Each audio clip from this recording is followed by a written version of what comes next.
High court Hyderabad के order बावजूद भी अरबाब भील के सेंट्रल जेल हैदराबाद में आज़ाद न किया वियो। जेल सुप्रीडेंट नायब बामण खिलाफ जसकम तरफा जेल अॻियां धरणो लगायो वियो। जसकम chairman Aslam Khairpuri, general secretary Abdul Fattah जना, इस्माइल नोतकानी ऐं ॿियनि ॻाल्हाईंदे चयो त हैदराबाद जी अदालत अरबाब भील मथां दाख़िल केस ख़त्म कंदे खेसि अरबाब भील के आज़ाद करण जो हुकुम ॾिनो आहे। जॾहिं त जेल सुप्रीडेंट नायब बामण एजेंसियुनि जो वगारू बणिजी अरबाब भील मथां जड़तू केस ॼाणाए आज़ाद न करण जो जवाब पेश करे थो। ऐं असांखे ख़दशो आहे त अरबाब भील खे राति देर सां एजेंसियुनि हवाले कयो वेंदो। असीं अहिड़े कूड़े केस खे रद्द कंदे फौरी तौर ते अरबाब भील जी आज़ादी जो मुतालबो कयूं था, न त ॿी सूरत में धरणो जारी रहंदो। हटायो हटायो सिंधु देश सिंधु देश जीएम सैयद आज़ादी आज़ादी जारी रहंदी जंग असांजी जारी रहंदी देसी राजमंदारी रहंदी जंग असांजी जारी रहंदी। जीअं सिंध पुलिमात जे क़ाइम मक़ाम अॻूणे क़ाइम मक़ाम चेयरमैन अरबाब भील जेके 17 महीना अॻु 15 जनवरी ते एजेंसियुनि गिरफ़्तार करे खबे गुम करे छॾियो। 2 ॾींहंनि खां पोइ एटीजी कोर्ट में CCG पुलिस पेश कयो, जंहिंखे 17 महीना मुसलसल हिन जेल में क़ैद कयो वियो ऐं एटीजी कोर्ट हुनखे सेप्टेंबर में 14 साल सज़ा ऐं 2 लख रुपया दंड जो सज़ा ॾिनी। जंहिंखां पोइ अपील दाख़िल कई वई जेका हाई कोर्ट जी डिविजनल बेंच हैदराबाद में जे कल्ह पंहिंजो फ़ैसिलो ॾिनो आहे त अरबाब भील बेगुनाह हुनखे आज़ादु कयो वञे। अॼु उहो लेटर खणी असां हिते पहुता आहियूं, जेको वेरीफाई कराए कोर्ट खां पोइ हिते पहुतासीं त जेल सुप्रीडेंट पंहिंजी मनमानी करे दादागिरी करे हिकिड़ी कूड़ी FIR शो करे चवे थो त असां हिनखे नथा छॾियूं। असांजो मुतालबो आहे त लिखत में ॾिनी वञे, इहो लिखत में ॾिनो वञे त अरबाब भील आज़ादु कए था जेतिरे FIR आहे जंहिं करे असीं नथा छॾियूं, जे न त रोटी बंदि। अॼु दाख़िल थी आहे, अॼु 2 बजे दाख़िल थिए पई आहे, कल्ह असांजी ज़मान थी आहे।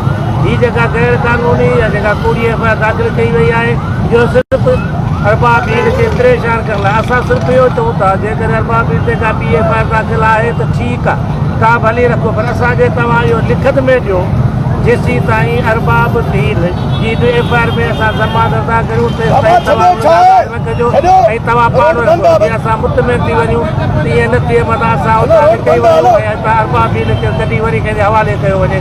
इन करे तेसीं ताईं इहो असांखे लिखत नथो ॾिनो वञे त अरबाब भील असां वटि हूंदो जेसिताईं तव्हां हुन FIR में ज़मानत कराइजो तेसिताईं असां वेठा रहंदासीं। सिंधु देश मुक़दर साईं GM से रहबर अॼु असां हैदराबाद सेंट्रल जेल जे अॻियां धरणो वेठा आहियूं।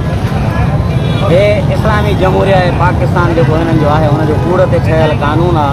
अरबाब भील जेको 2024 जी 16 जनवरी ते नसीम नगर चौक तां गिरफ़्तार थियो।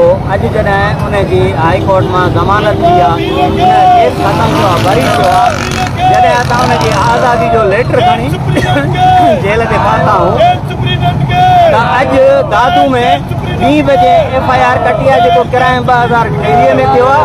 ॿिया सभु माण्हू नामालूम आहिनि, पर हुन में अरबाब भील खे नॉमिनेट कयो आहे। असां चऊं था त हे अंधेर नगरी छा, पर अंधेर नगरी चरबट राजा जो राज आहे।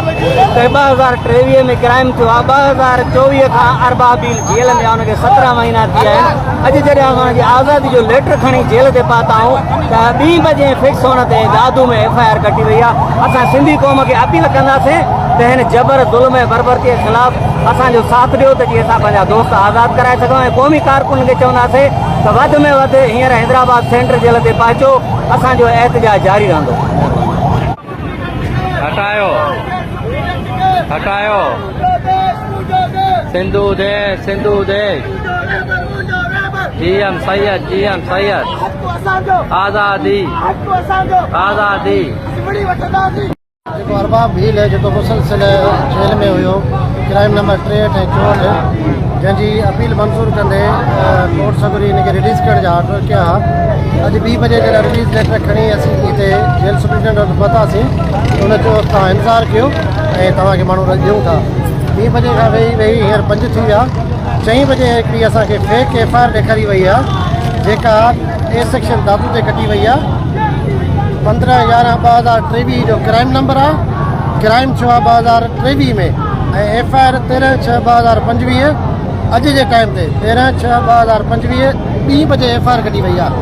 धातु ते दहशतगर्दी जी एफ आई आर कढी वई आहे ऐं बग़ावत जी एफ आई आर कढी वई आहे ऐं हिन जो मौक़िफ़ इहो आहे त असीं माण्हू तव्हांखे रिलीज़ न करे ॾींदासीं ऐं असांखे एजेंसियुनि जो मथां खां हुकुम आहे तव्हां माण्हू रिलीज़ न कयो ऐं हिन एफ आई आर में मेंशन आहे त मूं हुनखे चयो मां अगरि एफ आई आर में आहे त धातु जी पुलिस हिते आई आहे अगरि हुननि मुशीनामो ठाहियो आहे गिरफ़्तारी मुशीनामो ठाहियो आहे त असांखे ॾेखारियो या जेको असांखे रिलीज़ मिली आहे उन में स्टाफ रिलीज़ जो तव्हां स्टेप खणी स्टाफ रिलीज़ जो फलाणो तव्हां असांखे लिखी मोकिलियो त असां हिन जे करे रीज़न जे करे असां हिनखे रिलीज़ नथा कयूं हुनजो मौक़िफ़ इहो आहे त असां न छॾींदासीं ऐं असां माण्हू जेको सो असां वटि ई आहे असां न छॾींदासीं असांखे ख़तरो इहो आहे त ही एजेंसियुनि जे चवण ते माण्हू जेको सो जेल सुप्रिटेंडेंट बांभण नायब बांभण एजेंसियुनि जे चवण ते राति जे टाइम ते अरबाब भील खे एजेंसियुनि जे हवाले कंदो ऐं असीं हुनखे वाज़े करणु चाहियूं था पूरी सिंध खे वाज़े करणु चाहियूं था हिकिड़ी फेक एफ आई आर करे ॾेखारे असांखे हू एजेंसियुनि जे हवाले करणु चाहे थो